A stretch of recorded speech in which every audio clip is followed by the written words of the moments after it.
Dr. Sleep was directed by Mike Flanagan and stars Ewan McGregor, who plays an older version of Danny Torrance. Decades after what took place at the Overlook Hotel, Dan Torrance must go toe-to-toe with a cult known as the True Knot to protect himself and a girl with similar powers to him. Dr. Sleep is a sequel to The Shining from 1980, and The Shining, as most of you know, is a classic. It's known as one of the greatest movies of all time, and it's one of my favorite horror movies to ever come out.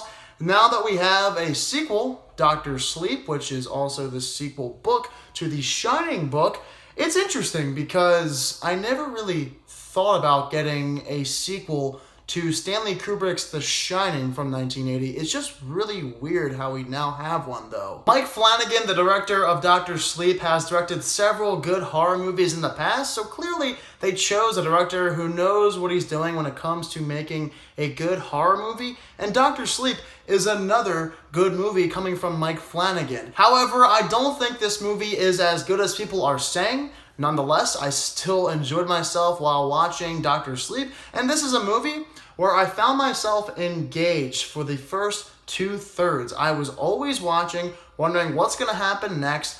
For whatever reason, I was glued to the screen while watching Dr. Sleep, and I can't really explain why. If I had to choose a reason or two as to why this occurred for myself while watching Dr. Sleep, I would probably guess and say that it had to do with the characters. I found that all the characters were well developed, considering we did get a lot of screen time with all of them. This movie is 2.5 hours long, so it's expected you're gonna get a lot of time with all of these characters. Along with the story, I wanted to see how these events would unravel, what would happen to what character. They did a good job in setting this entire story up from the very beginning, and by the end, I was gripped, and I wanted to see what would happen next. There definitely were a few times where they paid homage to The Shining, a few of them. I felt chills going up and down my back. I was loving it, and I'm so happy they did that a couple of times. If they didn't, it would have been that, but thankfully they did, and I went home happy. Now in Dr. Sleep, there are plenty of performances to talk about, but the main one I want to discuss is Ewan McGregor, because of course,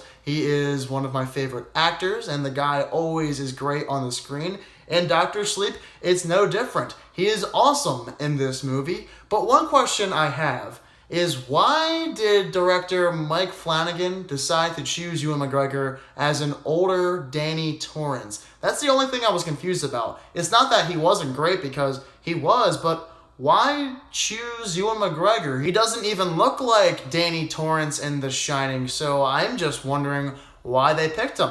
It's my question. If any of you guys know why they picked Ewan McGregor for this role, please let me do, because I do not. When it comes to flaws with Dr. Sleep, there were a couple, and my biggest one is the third act. The first two acts, you get through the build-up, you're ready, you want to see what's going to happen, and then by the third act, it just goes on too long. I felt they could have cut down on some of the scenes, because there's no reason for this movie to be 2 hours and 30 minutes. Maybe 2 hours and 10 minutes would have been way better. But by the end of it, I could not help but to think, when is this movie wrapping up? It just kept going on, and they could have made it shorter. That's all. Also, for someone like me who has never read either of the Shining books, there are some things that take place in this movie that I did not quite understand, and they're not even ambiguous things that aren't supposed to add up. These are things that I feel like you should know, but you don't, because they don't care to explain them. To me, that just screams that they want me to read the books, but I'm sorry, I'm just here for the movies. Maybe I'll get to the books eventually,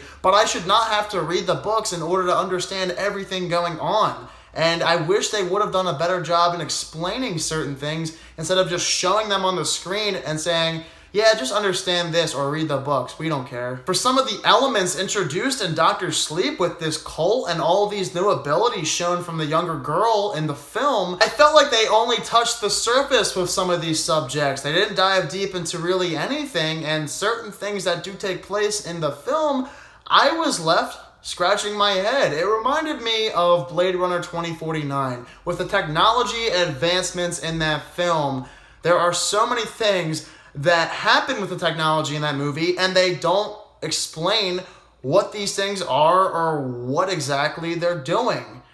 And the same goes for this movie. There are some really awesome abilities and cool backstories, but yet again, they don't explain what exactly happened or what's going on in the film in some of these scenes, which did confuse me. Despite those, I did like Dr. Sleep a lot. I thought it had a solid story, an engaging build-up, and a great cast. I'm giving Dr. Sleep a 79%. Will they make a third movie? I don't think they will, because this past weekend, Dr. Sleep underperformed at the box office big time. They thought this movie was going to make a lot more money than it did, but now I don't think they're going to make a third Shining movie, which I'm completely fine with.